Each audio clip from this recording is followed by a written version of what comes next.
For generations, America has been a country of hard work. Factories, construction sites, family businesses. But every once in a while, you run into a problem. A guy who owes you money. A neighbor who keeps borrowing your tools and never bringing them back. Or that one friend who swears he'll pay you Friday. Every Friday. Well now, you don't need stress. You need solutions. Introducing the Wise Guy Negotiation Kit. The only household product designed to help you handle difficult conversations the old school way. Inside every kit you'll receive the classic conversation table. Perfect for sitting down face to face and reminding people how business works. The favor ledger notebook. Because real professionals never forget who owes what. The serious discussion cigar. Light it up, lean back, and suddenly people start telling the truth. And of course, the deadline reminder baseball bat. Because sometimes people forget their obligations. But wait, there's more. Order today and you'll also receive the emergency alibi generator. Just spin the dial and instantly get classic explanations like, I was at the barber. I was visiting my mother. I never even met that guy. Or the all-time favorite. I don't know nothing about it. Thousands of satisfied customers agree. When someone says they'll pay tomorrow, but tomorrow never comes. There's only one system that works. The Wise Guy Negotiation Kit. Available now. Exclusively from Pizzaverse Studios and Palermo Productions. Because sometimes business requires a little old school motivation.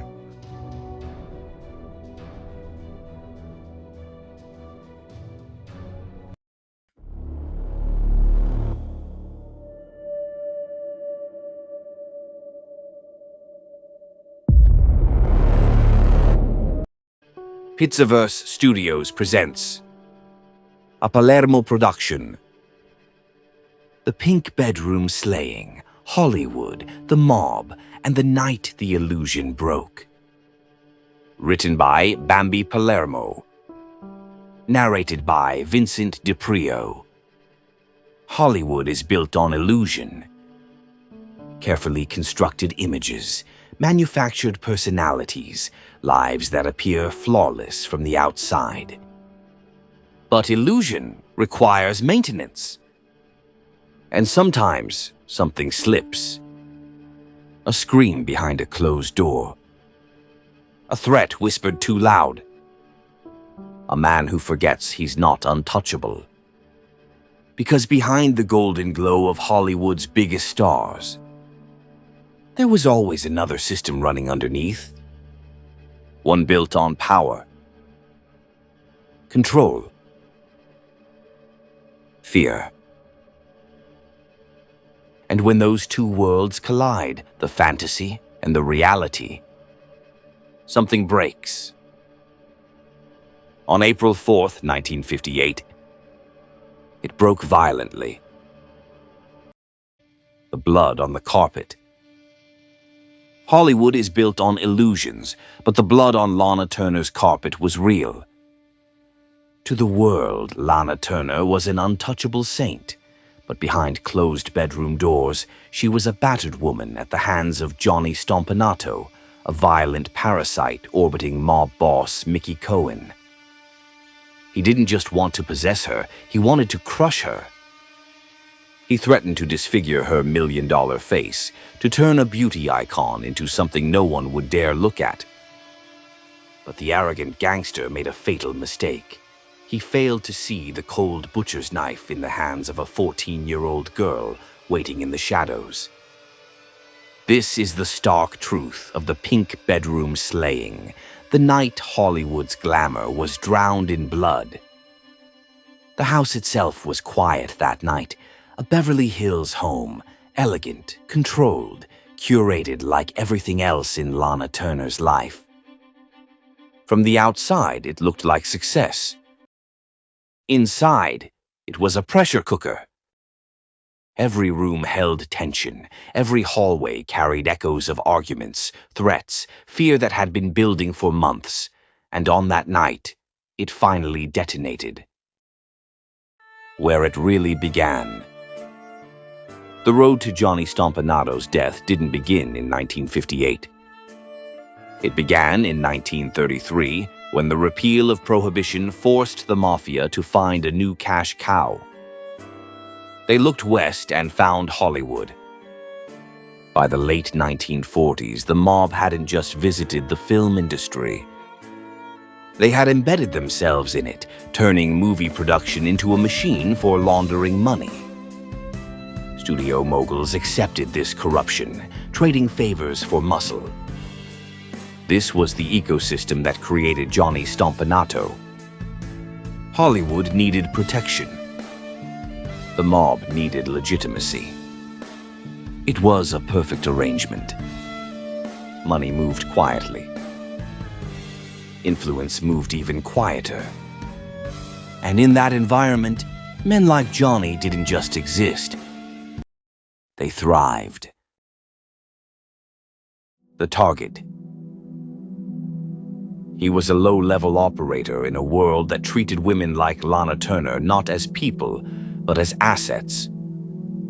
In 1957, Lana was MGM's most valuable commodity, a poor girl from Idaho polished into a diamond.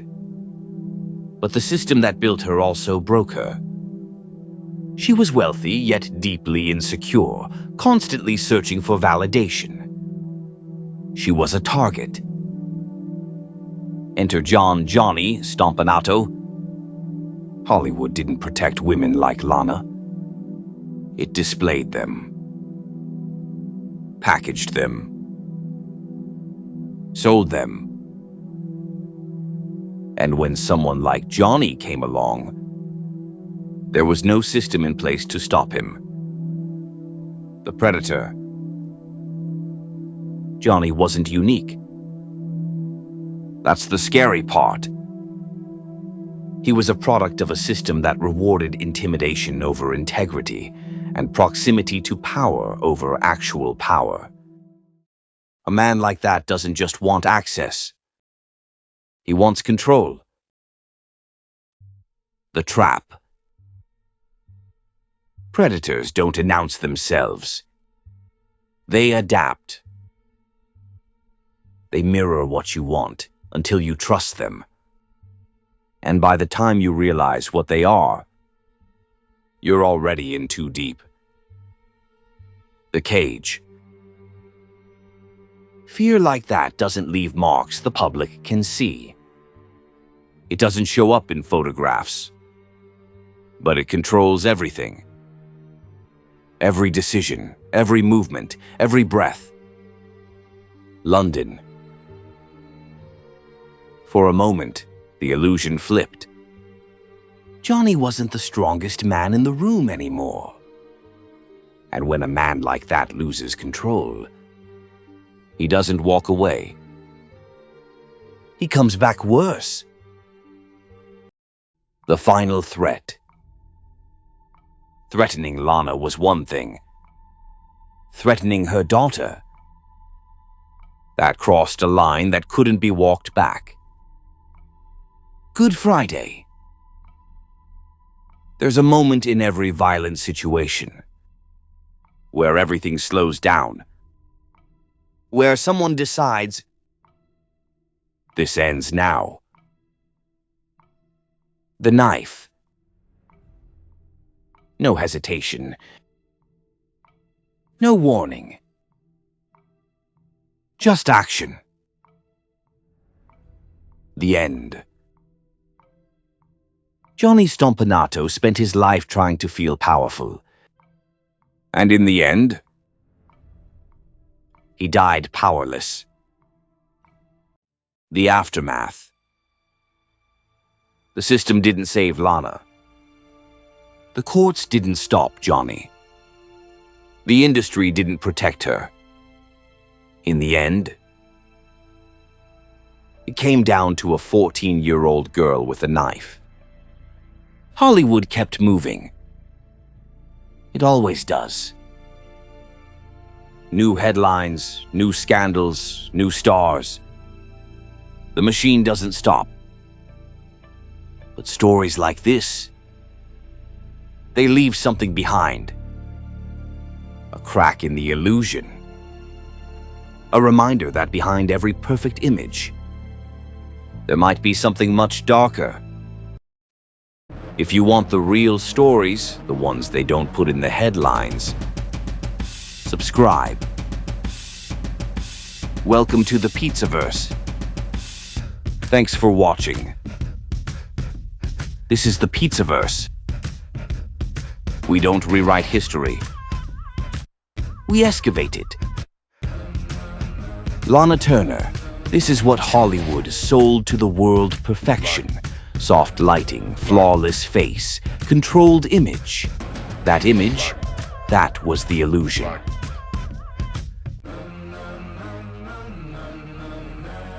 Johnny Stompanato. Not a boss, not a legend, just a hanger-on trying to feel important. But guys like this, they don't need power to be dangerous.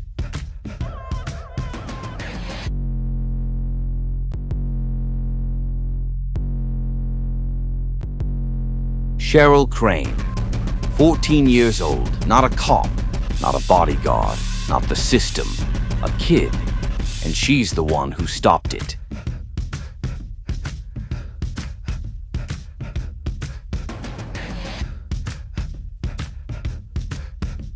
Mickey Cohen, this guy, he's the ecosystem. Flashy, loud, connected, politicians, cops, judges, and floating around him guys like Johnny, not important enough to matter, but dangerous enough to ruin lives.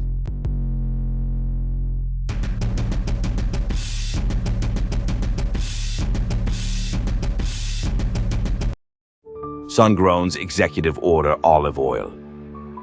One drizzle and the whole table listens.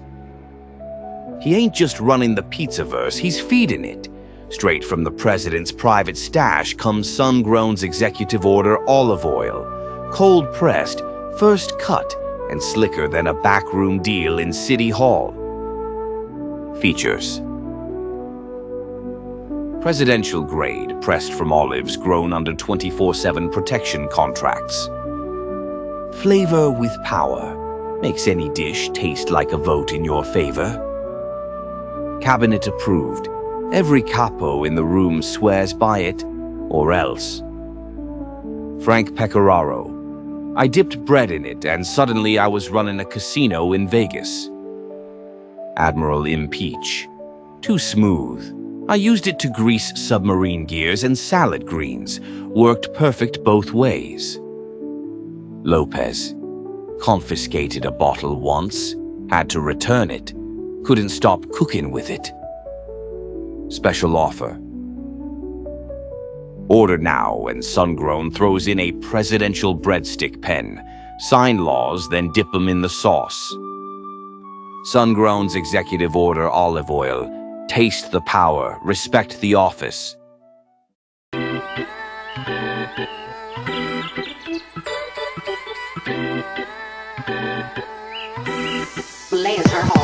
How'd that cross necklace get over your horns?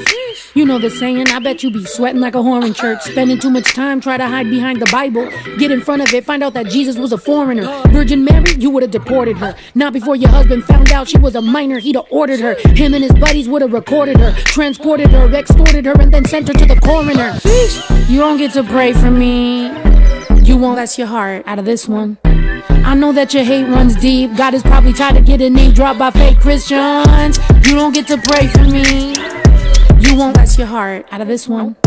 I know that your hate runs deep. God is probably tired of getting name dropped by fake Christians. I'm pretty sure that God's annoyed of racists bringing him up. Sick of you chumps showing up to take a sip of the cup. You called the Aztec savages, but the cup, isn't it blood? Isn't the stuff symbolic? Oh, it's different, huh? Introduction to blood sacrifice. He died so you can't commit your crimes. Here's the hoping he come back to life. I can't wait to see the face on every single preacher's wife. All them secrets you've been keeping, tell me how you sleep at night. All them evil things you feeling, don't leave cause you be polite. The deceiving and the thieving ain't concealed as recondite. Only a few people know. And you know why they keep it tight.